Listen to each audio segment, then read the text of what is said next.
உன் காதல் ஒன்றை தவிர என் கையில் ஒன்றும் இல்லை, அதை தாண்டி ஒன்றுமே இல்லை. பெண்ணே பெண்ணே, நீ இல்லை என்றால் என்னாவேன்? ஓ, நெருப்போடு வெந்தே மண்ணாவே. உன் பேரை சொல்லும் போதே உள் நெஞ்சில் கொண்ட. ஹாய் ஃப்ரெண்ட்ஸ், வெல்கம் டு சமையல் சை. இன்னைக்கு பாத்தீங்கன்னா ஆட்டு தலையை வந்து சுட்டுனே இருக்கிறாங்க. இந்த தலையில பாத்தீங்கன்னா கொஞ்சம் கொஞ்சம் முடியெல்லாம் இருக்கும். இது போல வந்து நெருப்புல நல்லா வந்து சுட்டுட்டோம் அப்படின்னா நல்லா இருக்குங்க.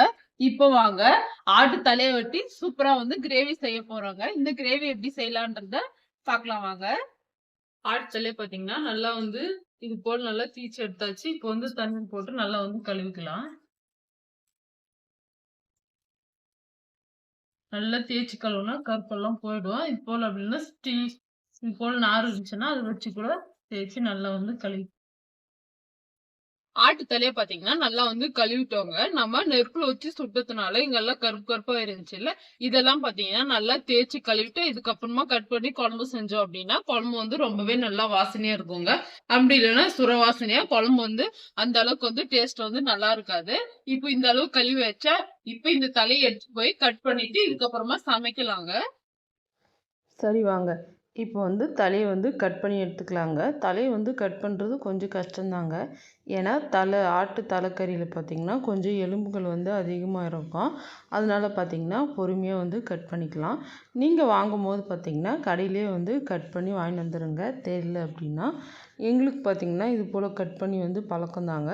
அதனால் பார்த்திங்கன்னா நாங்கள் தலையை அப்படியே வாங்கிட்டு வந்துட்டு நெருப்பில் நல்லா வாட்டிட்டு இது போல் நல்லா கழுவிட்டு கட் பண்ணி எடுத்தோம் அப்படின்னா ரொம்பவே அருமையாக இருக்கும். இப்போ வாங்க தலைக்கறி கிரேவி எப்படி செய்யலான்றதை பார்த்துடலாங்க. நல்லா அகலமான கடாயில் 4 டேபிள் ஸ்பூன் எண்ணெய் சேர்த்துக்கலாம். கறியை பார்த்திங்கன்னா நல்லா வாஷ் பண்ணி வச்சுக்கோங்க. உப்பு மஞ்சள் பொடி போட்டு எப்பயும் கழுவுற மாதிரி கழுவி வச்சுக்கோங்க. அடுத்ததாக எண்ணெய் நல்லா சுடானதுக்கப்புறமா கொஞ்சமாக கடுகு சேர்த்துக்கிறேங்க. தலைக்கறி பார்த்திங்கன்னா கொஞ்சம் எலும்போடு தாங்க இருக்கும். எலும்போடு போட்டு சமைச்சி சாப்பிடும்போது டேஸ்ட் வந்து ரொம்பவே நல்லா இருக்குங்க. கடுகு பார்த்திங்கன்னா நல்லா வந்து பொரிஞ்சு வந்தாச்சு. இதுக்கப்புறமா கட் பண்ணி வச்சுருக்கிற ஒரு வெங்காயம் சேர்த்துக்கலாங்க. வெங்காயம் வந்து பார்த்திங்கன்னா எண்ணெயிலே கொஞ்சம் நேரம் நல்லா வதங்கணுங்க. இந்த தலைக்கறி கிரேவி சமைக்கிறது பார்த்திங்கன்னா ரொம்பவே ஈஸிங்க. டேஸ்ட் வந்து ரொம்ப நல்லாயிருக்கும். இதுக்கப்புறமா பார்த்திங்கன்னா 2 டேபிள் ஸ்பூன் அளவுக்கு இஞ்சி பூண்டு பேஸ்ட் சேர்த்துக்கலாம். இதுக்கப்புறம் கொத்தமல்லி, கருவேப்பிலை, புதினா இதெல்லாம் கொஞ்சம் கொஞ்சம் எடுத்து வச்சுருக்கேங்க. இதெல்லாம் எண்ணெயிலே சேர்த்துட்டு நல்லா வந்து மிக்ஸ் பண்ணி வதக்கிக்கலாம். இது வதங்கட்டுங்க. இதுக்கு ஒரு மசாலா அரைக்க போகிறோம். அது என்னன்னு சொல்லிட்டு பார்க்கலாம். தக்காளி, கொத்தமல்லி, கருவேப்பிலை, தேங்காய் வந்து ஒரு தேங்காய் எடுத்துருக்கேங்க. இதெல்லாம் வந்து நல்லா வந்து அரைச்சி எடுத்துன்னு வந்துடலாங்க. இந்த பக்கம் பார்த்திங்கன்னா நல்லா வந்து இஞ்சி பூண்டு வெங்காயம் கொத்தமல்லி கருவேப்பிலெல்லாம் நல்லா வதங்கியாச்சு. நம்ம கட் பண்ணி கழுவி வச்சுருக்கிற தலைக்கறி சேர்த்துக்கலாம். தலைக்கறிக்கு தேவையான அளவுக்கு உப்பு சேர்த்துக்கலாங்க. சேர்த்துட்டு நல்லா வந்து மிக்ஸ் பண்ணிக்கோங்கப்பா.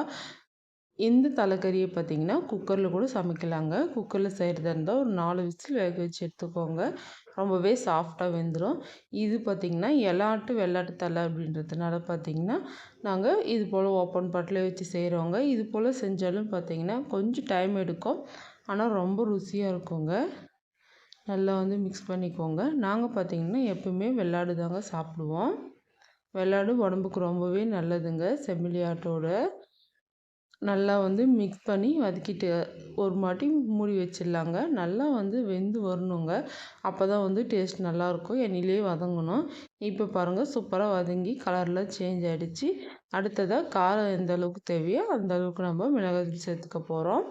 நம்ம பார்த்திங்கன்னா கடையில் வாங்கின மசாலா எதுவும் சேர்த்துக்கலங்க. 3 டேபிள் ஸ்பூன் மட்டும் வீட்டில் அரைச்ச குழம்பு மிளகாய் மட்டும் சேர்த்துக்க போகிறோம். சேர்த்துட்டு நல்லா வந்து மிக்ஸ் பண்ணி வதக்கிக்கோங்க.